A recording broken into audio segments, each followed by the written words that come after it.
Professor صاحب یہ بتائیے کہ جب ہم تربیت کی بات کرتے ہیں تو تربیت سب سے پہلے تو گھر سے شروع ہوتی ہے. تو یہ ارشاد فرمائیے کہ کیا جو ہم بڑے ہیں، ہم والدین ہیں، ہم قرآن و سنت کی وہ عملی تصویر ہیں جو اپنے بچوں کے لیے مشعل راہ ہو؟ اور دوسرا یہ بتائیے کہ کیا ہم اپنے بچوں کو حلال کی روٹی کھلا رہے ہیں؟ ماشاءاللہ، بہت بہت شکریہ سب سے پہلے جناب پروفیسر وارث محمود صاحب، ویلکم سر، اور آپ کی پوری ٹیم کا، سنو نیوز کی ٹیم کا کہ ایک دفعہ پھر آپ نے ایک موقع دیا یہاں پہ بات چیت کرنے کا. بہت بہت شکریہ. اللہم صلی علی سیدنا محمد وعلی آل سیدنا مولانا محمد بارک وسلم صلی علیہ. جو آج کا جو ٹاپک ہے، میں یہ سمجھتا ہوں کہ یہ آج دور حاضر کے ہر بچے کے لیے، دور حاضر کی ہر والدین کے لیے، دور حاضر کے ہر جو بڑا آدمی ہے اس کے لیے بہت ہی اہمیت کا حامل ہے. سر آپ نے جو سوال کیا تربیت کے اعتبار سے، جب ہم تعلیم اور تربیت کی بات کرتے ہیں تو یہاں پہ صرف ہم بعض اوقات لوگ بھول جاتے ہیں، ہم تعلیم کو تربیت کا نام دے دیتے ہیں. ٹھیک، حالانکہ یہ بہت بھی غلطی کر رہے ہوتے ہیں. تعلیم الگ سے چیز ہوتی ہے اور تربیت الگ سے چیز ہوتی ہے. بالکل ٹھیک ہے. آپ نے دوسرا جو اسی سوال کے ضمن میں آپ نے کہا کہ کیا ہم صحیح طرح سے تربیت کرتے ہیں یا کر سکتے ہیں یا نہیں کر سکتے. صحیح. دیکھیں، ہم کر سکتے ہیں، لیکن کیسے کر سکتے ہیں؟ کہ ہم اس انداز سے کر سکتے ہیں کہ اگر بیٹا غوث پاک جیسا ہو، واہ، اور ماں جو تربیت کرنے والی ہے غوث پاک کی ماں جیسی ہو. سبحان اللہ. اگر بیٹا جنید بغدادی جیسا ہو واہ واہ، اور تربیت کرنے والی اس کی ماں ہو. واہ واہ. کہ وہ غوث پاک کے جب آپ بڑے ہوتے ہیں اور آپ کی والدہ ماجدہ آپ کو درسگاہ میں لے کے جاتی ہیں، کہتے ہیں مولوی صاحب آپ ان کو ذرا پڑھائیں نا. تو مولوی صاحب کو پاس چھوڑ کے جب وہاں پہ واپس آتی ہیں تو مولوی صاحب کہتے ہیں پڑھیں بسم اللہ الرحمن الرحیم الحمدللہ رب العالمین. تو غوث پاک نے پورے کے پورے الحمدللہ ساتھ پھر سورہ بقرہ بھی تلاوت فرما کر رکھا. سبحان اللہ. تو اس کی جو استاد محترم تھے تو وہ بڑے ششدر رہ گئے. انہوں نے کہا ایسا نہیں کہ آپ کے والدہ نے میرے ساتھ اچھا مذاق کیا ہے. جب شام کو ان کے لینے کے لیے آئے تو ان کے جناب دیکھیں کہ آپ کا بیٹا آلریڈی یہ تمام چیزیں جانتا ہے، اس نے تمام حفظ کیا قرآن مجید کی صورتیں، آپ نے میرے ساتھ کیا مذاق کیا؟ انہوں نے کہا کہ میں نے ایسا کچھ نہیں کیا. فیض صاحب یہ بتائیے کہ یونیورسٹیاں تو بڑی دور کی بات ہیں، اب ڈرگز ہمارے پرائیویٹ اسکولوں تک پہنچ گئی ہیں. تو کیا سر کبھی آپ نے دیکھا ہے کہ ریاست نے کبھی ایسے اسکولوں کے خلاف کوئی کارروائی کی ہو؟ سر بہت ہی خوبصورت آج کی اس دور کی مین سٹریم میں جو سوال ہے اس میں آپ نے اس کے شامل کیا ہے. اس میں ایک چیز ہمارے سامنے آتی ہے کہ اگر وہ لوگ اس کے اوپر یہاں پہ اس انداز سے ریسٹرکشنز کریں پھر وہ چلائیں گے کیسے؟ صحیح. اور یہ تو حضرت فنن میں نے آپ کے سامنے یہ بات رکھی ہے. بالکل ٹھیک ہے. بدقسمتی سے جس معاشرے میں ہم لوگ یہاں پہ رہ رہے ہیں، یہاں پہ ایک میں یہ سمجھتا ہوں کہ دیکھا دیکھی کا عمل ہے. اگر ایک آدمی کے آگے چلا گیا تو بغیر دیکھے کہ وہ کیوں گیا ہے، اس کے آگے لاجک کیا ہے، ہم چھلانگ لگا دیتے ہیں آندھی کی طرح.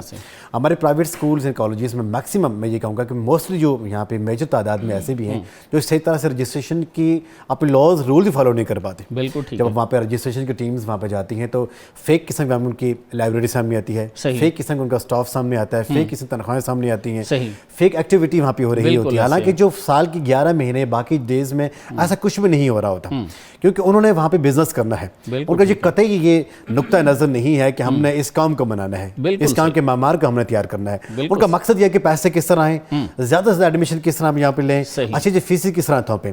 اب یہاں پہ ڈرگز وہاں پہ پہنچانا یہ تو بہت ہی میں یہ سمجھتا ہوں کہ نچلے طبقے گری ہوئی قسم کی چیز ہے جس کا تصور انسان اپنے ذہن میں سوچ بھی نہیں سکتا. لیکن ہمارے اسکول، ہمارے کالجز میں بدقسمتی کے ساتھ کھلے عام وہاں پہ فروخت ہو رہی ہیں، چل رہی ہیں ایسا دھندا.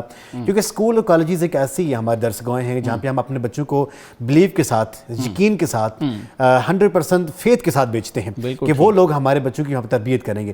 لیکن افسوس کی بات یہ ہوتی ہے، افسوس کے مقام یہ ہوتا ہے کہ وہاں سے ہمیں زیادہ شکایت آ رہی ہوتی ہے. بالکل صحیح. کہ جن کے اوپر آپ آندھا اعتماد کرتے ہیں وہ لوگ آپ کے اعتماد کو ٹھیس پہنچاتے ہیں. اس میں یہ سمجھتا ہوں کہ قصوروار وہ تو ہے ہی ہے، انسٹیٹیوشن تو ہے ہی ہے. یہاں پہ والدین کا بھی قصور یہ ہوتا ہے کہ بھائی آپ اتنی ہیوی فیسز پے کرتے ہو صرف نام کو دیکھیں، اچھی گڈ ول کو دیکھیں، اچھی ساکھ کو دیکھیں. اگر آپ ان کے اپنے بچوں کو وہاں پہ جھونک دیتے ہیں، آپ کو یہ بھی نہیں پتا کہ وہاں پہ ایکچولی ہو کیا رہا ہے. جو تہذیب، جو تمدن، جو آپ ایک خواب دیکھ کے آپ اپنے بچوں کو وہاں پہ لے کے جا رہے ہوتے ہیں، اصل معنی میں اس کے برعکس وہاں پہ چیزیں ہو رہی ہوتی ہیں. یہ بہت سے ایسے انسٹیٹیوشن جو ہماری ایگزامپل جن کے سامنے میں یہاں پیش کر سکتا ہوں کہ وہاں پہ اگر آپ یہاں پہ دیکھیں کہ ڈرگ کا سر عام استعمال کیا جا رہا ہے، وہاں پہ تہذیب، تمدن کوئی نام کی کوئی چیز نہیں ہے.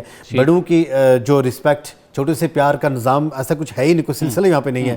تعلیم کے نام پہ یوں سمجھا جائے کہ عوام کو بیوقوف بنایا جا رہا ہے. بالکل. آخر یہ اس کی کیا وجہ ہو سکتی ہے؟ وجہ یہ ہو سکتی ہے کہ اعلیٰ حکام کی وہاں پہ اچھی طرح سے سکروٹنی یہاں پہ نہیں ہوتی, نہ یہ لوگ وہاں پہ دیکھتے ہیں, اپنے وزٹ کرتے ہیں. اگر وزٹ کرتے بھی ہیں تو پھر اس انداز سے ایک فارمل قسم کی وزٹ وہ لوگ وہاں پہ کر رہے ہوتے ہیں, بجائے جائے کہ بچوں کی تعلیم کو دیکھتے ہیں, بچوں کے آنے مستقبل کو دیکھتے ہیں, اور ساتھ جو والدین کی غریب والدین جو ایک اپنے وقت کا پیٹ کاٹ کے اپنے بچوں کو پڑھا رہے ہوتے ہیں تاکہ کل یہ بچہ میرا سہارا بنے گا, لیکن جو ہی وہ بچہ اس انسٹیٹیوشن سے فری ہو کے آ رہا ہوتا ہے, میکسیمم ہم نے یہ دیکھا ہے کہ اس سے پہلے وہ بچہ اپنی اچھی عادات میں تھا, اچھی طور اطوار میں تھا, اسلامی پوائنٹ آف ویو سے آگے تھا, لیکن جو ہی وہ اسکول یونیورسٹی سے مڑ کے اپنے گھر میں آتا ہے, نہ وہ نماز پڑھ رہا ہوتا ہے, نہ وہ قرآن مجید پڑھ رہا ہوتا ہے, نہ اس کا تمیز ہوتی ہے, نہ وہ کسی سے بات کر سکتا ہے, نہ چھوٹوں سے یہ ہم نے تربیت کروائی ہے, یہ ہم نے تربیت کرائی ہے. بھائی فیل ہونا ہی تھا تم نے تو آپ گھر بیٹھ کے فیل ہو جاتے.